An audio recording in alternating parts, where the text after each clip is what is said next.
want you to think back, okay? I want you to think back to your first love, okay? Your first crush. Are you with me? Mine was Brenda Epstein, third grade. And I'll tell you what, man, the way she jumped rope and played Foursquare, man, she could get an 8-year-old heart beating, you know? And she was like the queen of the third grade, like all the boys noticed her, and she happened to be my first girlfriend, okay, my first love. It lasted like 2 days. So, okay, now, how about you, okay? What was your first love? Maybe it was elementary school, maybe for some of you it was middle school, maybe for some of you it was high school, and maybe for some of you you're still waiting. But there is something powerful about the experience of falling in love. And if you watch people that have fallen in love, like if you've had a good friend and you watch them go through this experience, something happens. It like changes people. It changes personalities. We talked last week about words of affirmation, okay? Love expressed through words of affirmation. And have you noticed that like when people are in love, words of affirmation are pretty much the only thing they want to say? Like that's all they can say. Like they don't have to work at it. It just comes naturally. In fact, at times they like can't stop themselves. I remember I had this roommate in college, and he was talking on the phone to his girlfriend again. And he was just like, I love you more. No, I love you more. No, I love you more. Right? And he gets off the phone, and the rest of us in the house just want to punch him in the face. So annoying, right? But when people are in love, the words of affirmation they just sort of flow. Like, you're so smart, and you're so talented, and you're so beautiful, and they just flow. And the experience of falling in love is so powerful. And when it happens, you just can't seem to stop thinking about the one that you love. You can't stop talking about it. You can't stop telling them about it. In fact, there's a whole book in the Bible, okay, the Song of Solomon, that's just about this experience. And this is a little bit of it. How beautiful you are, my darling. Oh, how beautiful. Your eyes behind your veil are doves. Your hair is like a flock of goats descending from the hills of Gilead. Your teeth are like a flock of sheep just shorn, coming up from the washing. Each has its twin. None of them is alone. Baby, you got good dental hygiene. Your lips are like a scarlet ribbon. Your mouth is lovely. Your temples behind your veil are like the halves of a pomegranate. Your neck is like the Tower of David. Your breasts are like two fawns. And I'll stop because it starts getting kind of weird after that. But he ends, you are altogether beautiful, my darling. There is no flaw in you. And that last line is kind of a classic expression of the falling in love experience. There is no flaw in you. It's like, I know theoretically that you're not perfect. You know, the fact that you've had 3 different jobs in the last 8 months, you know, might not just be your love of variety. But the way my pulse races and my heart beats and my mind sings overrides my normal thought patterns. And I find it inconceivable that we could ever fail to make each other happy. Inconceivable that we would ever seriously not get along. And this feeling of love is so powerful. It's like being drugged with emotion. And it can completely change personality and priorities and common sense. There's a story in the Bible about a man named Jacob who fell totally in love with a woman named Rachel. And he fell so in love that her dad said that he would have to work for her dad, for 7 years, and then Jacob would be able to marry Rachel. And not only did Jacob agree to that, but it says, this is awesome, Genesis 29:20. So Jacob served 7 years to get Rachel, but they seemed like only a few days to him because of his love for her. Now, how many of you guys have ever been in love like that?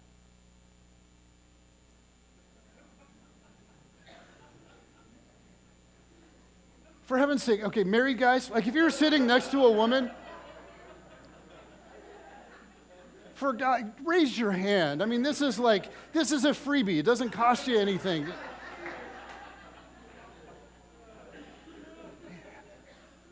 Man,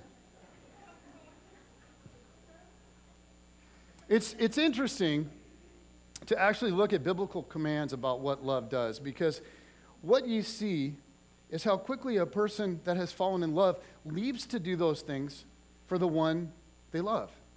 I mean, you look at all the biblical commands about how to love somebody, and someone who's fallen in love, they just do them. You know, the Bible says, comfort one another. It's like, oh man, I love to do that for her. Honor one another above yourselves. Open doors. I can do that. I do that all the time. Don't complain against one another. I wouldn't dream of it. Serve one another. I stay up nights thinking about ways, bear with one another. Well, there's just nothing to bear with. It's no problem. Accept one another. Oh, I feel so accepted all the time. Be devoted to one another in love. I couldn't possibly be more devoted. Greet one another with a holy kiss. Not really sure what that is, but it sounds awesome to me. I mean, like, this condition of falling in love is so powerful that it can seem as though, if it's happening, it can seem as though my old egocentric, self-serving, me-first selfishness has died. That somehow I have become, through this experience, like this totally noble person. Like I've only ever thought or cared about you, baby. I'm just so selfless. It's the most selfless person on earth. And of course, if we're honest, it doesn't last.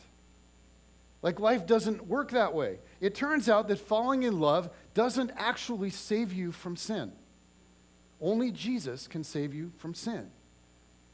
Gary Chapman, the guy who wrote this book, The 5 Love Languages, writes about research that this falling in love stage typically lasts no more than 2 years.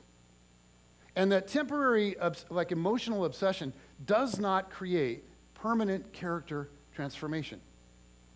Like sooner or later, every couple has to face the real world where somebody snores, where somebody left the toilet seat up, where somebody never cleans up after themselves, where somebody just can't seem to figure out how to put the cap back on the toothpaste. It turns out that there's a major difference between falling in love and growing in love. And it turns out that the Bible never actually commands anybody to fall in love. And there's this huge myth in our day, and we see it in romantic comedies all the time, that falling in love is salvation. That if you do not have the experience of falling in love, you have missed out on something essential to humanity. But the Bible never talks that way. The Bible never commands anybody to fall in love, but it has an awful lot to say about growing in love. The Apostle Paul says to a group of people in the church in Ephesus, he says, "Follow God's example, therefore, as dearly loved children, and walk in the way of love, just as Christ loved us and gave himself up for us as a fragrant offering and sacrifice to God." Or Paul says in another place, "For the entire law," in other words, the entire Old Testament, all of the laws, everything contained in the Old Testament, "for the entire law is fulfilled in keeping this one command," he says, "love your neighbor as yourself." See, the law, rightly understood, Paul says, can be summed up this way: just love people. And Jesus is the one person who completely understood the law rightly. And so he calls people to this kind of love, this agape love that we talked about last week. This kind of love that's so powerful that his followers actually had to go out and find a word to embody it. Agape love simply means to will and to work for the good of everybody I encounter. And it's a way of life. It's a condition of being that involves my whole self. It's who I am regardless of who I happen to encounter. It isn't turned off and on based on whoever happens to be in front of me. It's who I become regardless of who I'm interacting with. And as a church, this is how we're trying to grow. As a church, this is what we want to be about. We saw last week that Paul, in that great chapter 13 of 1 Corinthians, writes this. He says, "If I speak in the tongues of men or of angels, but do not have love, I'm only a resounding gong or a clanging cymbal. If I have the gift of prophecy and can fathom all mysteries and all knowledge, and if I have a faith that can move mountains but do not have love, I'm nothing. If I give all I possess to the poor and give over my body to hardship that I may boast, but do not have love, I gain nothing." Paul says that everything minus love equals what? Nothing. And so we're trying to get real practical about this. And we're walking through the 5 love languages. And last week we talked about loving through words. This week we're going to talk about loving through quality time. And then in the coming weeks we're going to talk about gifts and physical touch and acts of service. Okay, so now we're going to turn to today's language. And I want to say before we get into this that I think failure to pay attention to this particular love language probably kills more marriages, damages more families, and stagnates more friendships than any of the other love languages. I think this particular one is the biggest challenge for us in our culture in our day. And it's the love language of time. Just expressing love to you, okay, by spending time with you. And not just time, but quality time. And what is quality time? Well, it's giving someone your whole self. Okay, your undivided attention. And Jesus was the master of loving people with this kind of love. Like when you read the Gospels, it's amazing. His ability and his willingness to be fully present with people, to give them the gift of his intensely focused attention. It just runs all through the Gospels. There's a woman at a well in Samaria, and Jesus' disciples are sure that he shouldn't be spending any time with her. She's the wrong gender, she's the wrong ethnicity, she's the wrong religion, and yet Jesus decides to spend all this time with her. In fact, his conversation with her is the longest conversation that we have between Jesus and another person recorded in the Bible. This woman gets a huge chunk of his undivided attention, and it changes her life. There's a story about a tax collector guy named Zacchaeus. Okay, a guy with a profession and just this lifestyle that everyone had written off. Everyone knew that he was a spiritual train wreck, and he had climbed up in a tree to see Jesus. And Jesus meets him, and he doesn't say, hey, you up there, you need to clean up your act.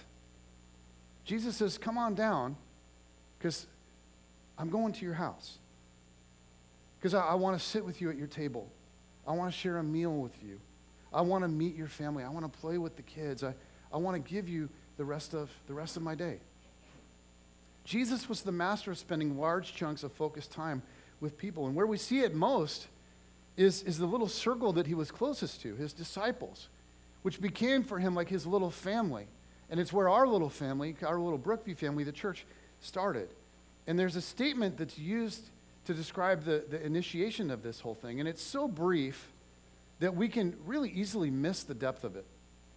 But it's found in the beginning of the book of Mark. And Mark just puts it like this. He says, Jesus appointed 12, okay? And these are the disciples, or later called the apostles. And Mark's going to tell us what he appointed them to do, their task. But he says, Jesus appointed 12 that they might, what? Be with him. Just be with him. It's that simple. Just be with him. And we go, well, when? Well, a lot, as it turns out. Like when he taught, and when he traveled, and when he worked, and when he ate, and when he rested, and when the crowds loved him, and when the crowds left him. And he was giving these guys the gift of his time. He was just with them. Now, he was not always happy with them. And in many ways, they made his life and his work a lot harder. But you never find one of the disciples coming to Jesus, like later on when Jesus had become a big deal, and saying, hey, Jesus, how come you never have any time for us anymore? Like from the beginning, when it was just them, all the way through all the intensity and the attention and the demands, when the weight of a nation, really of the entire world, rested on his shoulders, his friends knew one thing, that Jesus had time for them. Why? Because he knew the transforming power of time in the life of his friends. They mattered to him more than they had any idea. And see, more is at stake in love than you or I really would dream. So I just want to take today to draw 3 real simple lessons from Jesus and his friends, like from that little band of guys, and think about how to put some of those lessons into practice. And the first one is this. love makes my top relationships my top priority. Like, if you want to know where my heart is, really the best thing to do is just look at where my time goes. And sometimes this is confusing for people. Like, we've all known or seen the guy who's like super successful in business, but his work is his life, and his family just kind of gets the leftovers. He's not home much, and even when he is, there's really nothing left in the tank. And sometimes you hear guys like that say something like this. They'll say, well, yeah, but I'm doing it all for them. And we look at that and we go, really? Really? Because if you ask them, they'd rather you not do that. They'd say they'd rather have more you and less money than more money and less you. And here's the mistake we sometimes make with people. I may gauge my love for you by thinking about how I feel for you. But you will gauge my love for you by how I spend my time. Because you can't see how I feel. You can't experience my heart. And as a pastor, one of the unique things that I do that's just kind of become a part of my life is being with people on their deathbeds. And that's a unique thing. And I have to tell you that I have never once heard somebody at the very end say, you know what, can you just bring out my resume so I can read it one last time? Like, let me recall one more time just my list of achievements. I've never been with anyone who's dying where that's what they did. Why? Because in the end, that's not what matters. It's just not. It's not what lasts. And that's part of why Paul, in that great chapter on love, talks about it being infinitely valuable. It's simply because love is eternal, is what he's saying. And what folks want around them in their final moments are the people that they have loved. That's it. Gathered together for me, the people that I have loved. It's just that. I just want to be with the people that I've loved. So Jesus mastered love. And that meant that he mastered time. And he wanted his friends to learn how to do the same. And I'll tell you how devoted he was to this. And I find this really interesting. There's a writer that many of you know, many of you have read, a guy named Malcolm Gladwell. And he writes about what he calls the 10,000 hour rule. And I know many of you are familiar with this. It's gotten a lot of attention. But the idea is that when it comes to mastering a really demanding task, we all want like instant success, but it takes time. Like if you want to master a craft, like playing piano or playing violin or becoming a surgeon or learning how to hit a curveball, 10,000 hours seems to be the magic number. Like people who become great at doing something, people who become like world class have generally put in at least 10,000 hours of devoted time. Now, if you think about that when it comes to Jesus and his disciples, like when you think about what he was doing when he appointed the 12 to be with them, the Bible indicates that the disciples were with Jesus for, anybody know how long? 3 years. About 3 years. And so let's assume that they were with Jesus, and I think this is probably, on the light end, but let's assume they were with Jesus for 10 hours a day. And then let's say, just for the sake of argument, that they had a couple of days per month where they weren't with Jesus. A little sick leave or, a little mental day or, whatever you need when you're with Jesus. That would give them about 341 days a year with Jesus. Now, you multiply that by 10 hours a day over 3 years, and it ends up, the disciples would have spent about 10,230 hours with Jesus. And I just think that's interesting. Like, there's nothing deeply spiritual about that. I just think it's interesting because it takes, according to Gladwell, it takes about 10,000 hours to master a craft. Now, if that's the case that's going on, what is the craft that they're mastering? Well, when they hit the 10,000 hour mark at the very end, Jesus is with them, and he told them this. He says, "A new command I give you, love one another. As I have loved you, so you must love one another. By this, everyone will know that you are my disciples if you love one another." And so, guys, if we do what Jesus did, if we love like Jesus loved, then our top relationships have to somehow become our top priority. I mean, our top priority. And so I just want to pause here and have you think about your life right now. Who are the people that you would put on your short list? Where you would say, these people are my top priority. Maybe the 6 or 8 or 10 or 12 people that you would have on that list. Now, are you spending the time with those people that you should? Is there something in your life right now maybe that's taking up too much space? Like something that's taking a disproportionate amount of your time. Maybe something that you need to cut back or even cut out. And is there anyone that you feel like, I really need to spend more time with that person? Could be a friend, maybe a child, maybe a brother or sister, maybe someone from work or from school. But you know that if you were to love that person well, you would need to give them more of your time. And if you have someone like that, I would just say, let that person come to your mind. Get their face, get their image in your mind right now, and just sort of keep them there as we talk more about this. Because how could you carve out more meaningful time for that person? And that kind of leads us into the second lesson from Jesus on quality time, which is Jesus would find quality activities to do together.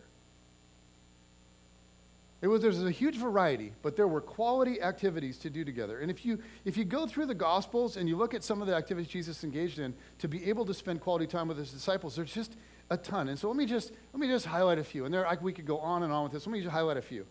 One of the most common is taking walks. And I've put like at least one reference to each of these. Most of them have many. But Jesus did this so much that the one way of describing discipleship in the New Testament, like the metaphor, just became taking a walk with Jesus.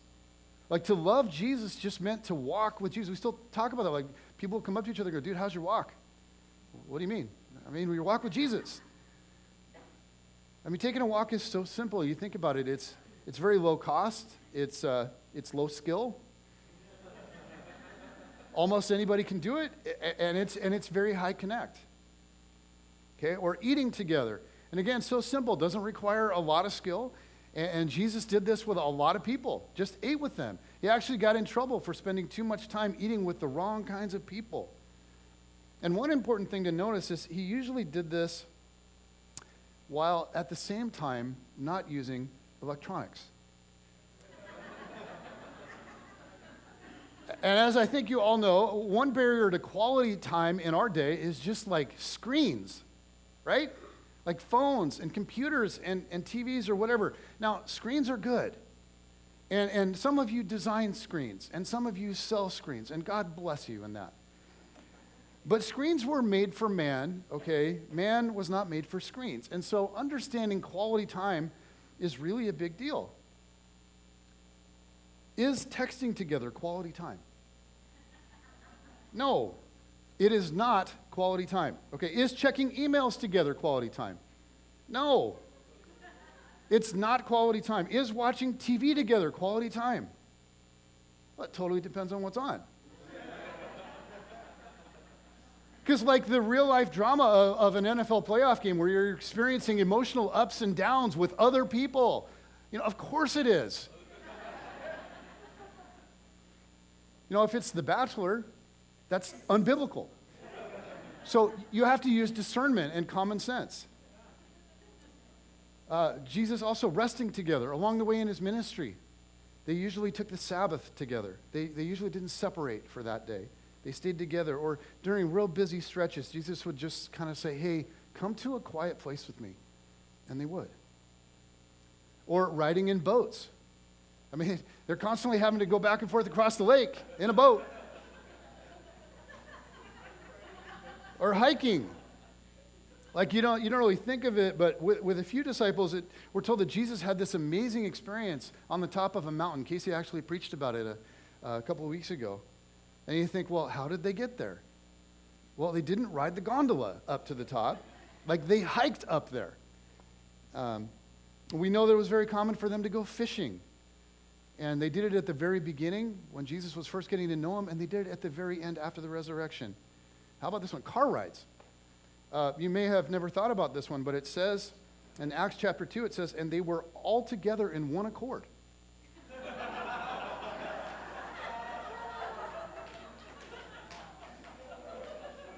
Okay, that is a terrible pastor joke, and it's really, really old.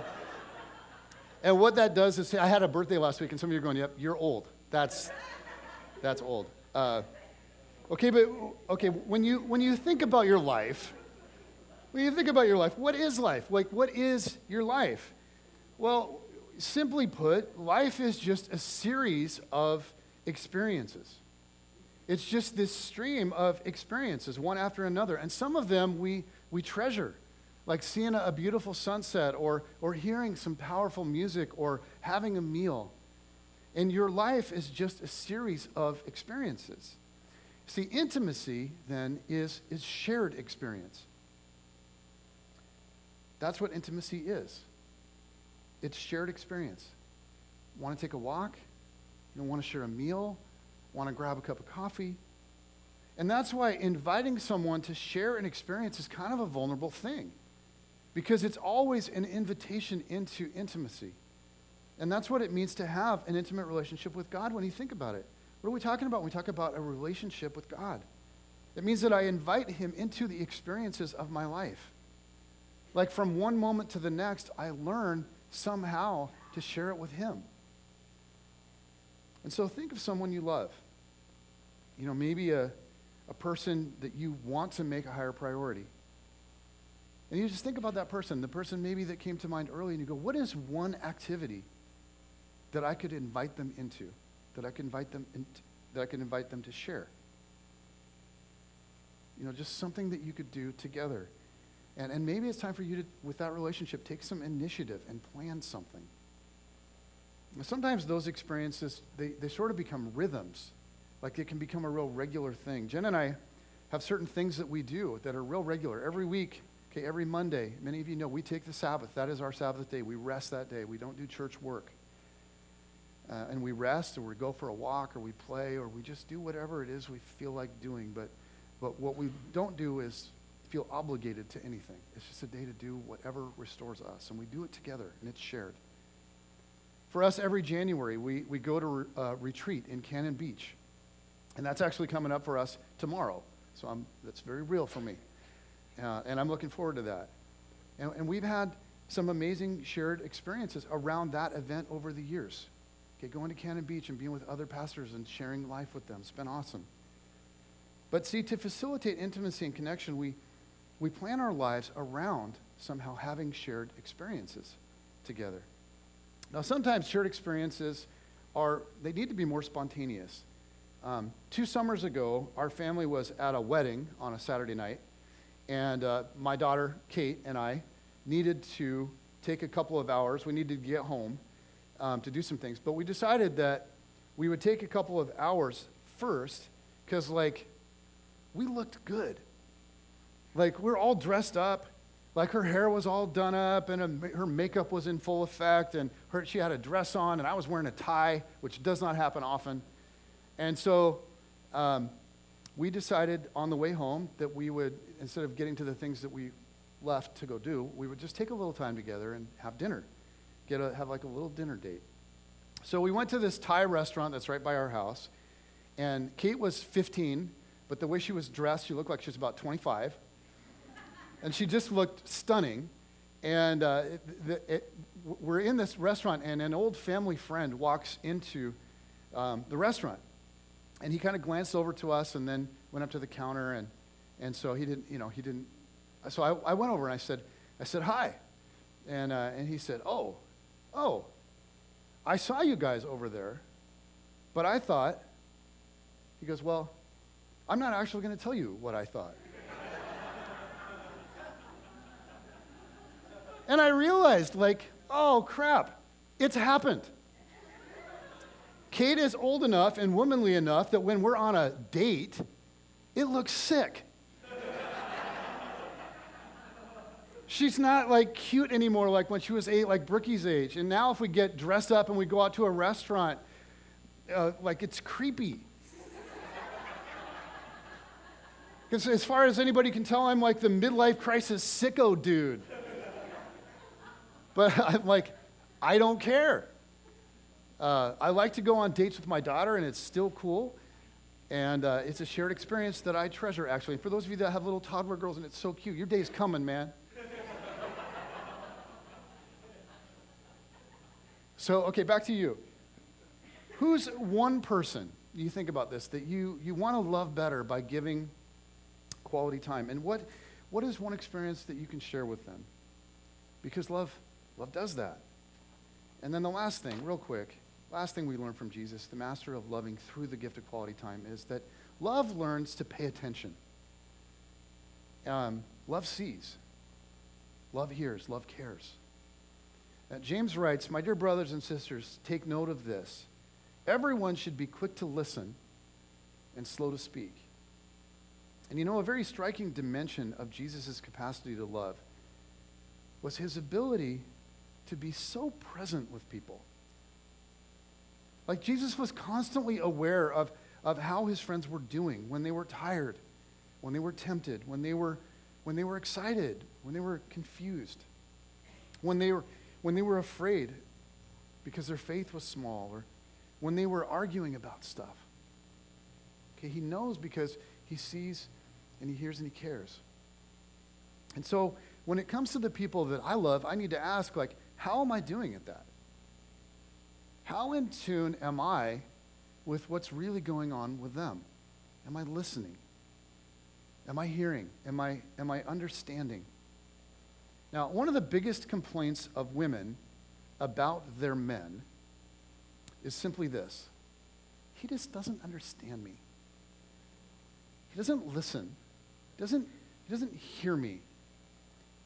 So I happened to just come across a very informative video about the reality of this, and I thought I would share this with you. So check this out. It's just, there's all this pressure, you know?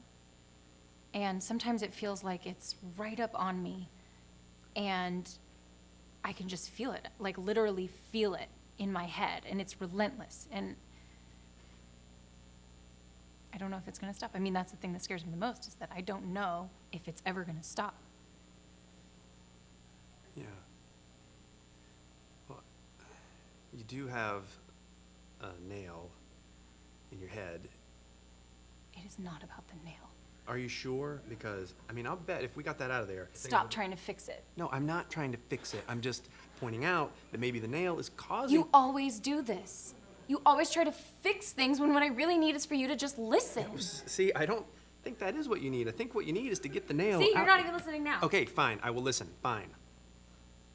It's just, sometimes it's like there's this achy, I don't know what it is. And I'm not sleeping very well at all. And all my sweaters are snagged. I mean, all of them. That sounds really hard. It is. Thank you. Ow! Come on. If you would just... Don't. Try to see things my way. Do I have to keep on talking till I can go on? We can work it out. Can I just say, sometimes being a man is hard.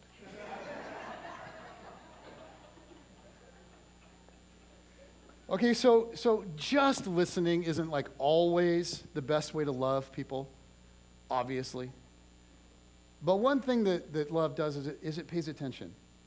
And as parents, you think about it, one of the best things we can do with our kids is to just listen. Like really listen. And as parents, we want to teach and we want to train and we want to develop, and so we have this tendency to just constantly like lecture. Another lecture. Here's another thought I have. Let me tell you what I think. And so I just want to say, maybe you're a parent, and maybe your kids just really need you to ask a lot more questions. Not questions with an agenda, like questions intended to teach. Like just a way to listen, just a way to find out what's going on in there and what's going on in here. Or maybe your spouse needs you to take some time and just notice, or just listen, or just ask how they feel. Or maybe you have a friend that right now is feeling pretty alone and they just needs someone to know what's going on and to be there and to understand. Love pays attention. It sees, it hears, it cares. And so to wrap this up, I just want to close with a couple of really pretty big questions this morning. Are your top relationships really your top priority? Are they really? And is there one that might need more attention these days? Like maybe you could plan a shared experience, or you could just get together and spend some time listening and hearing and understanding. The bottom line is this, okay, who needs you? Who in your world needs you to love them through quality time? And if you know who that is, what are you going to do about it? All right, let's pray together. God, I thank you so much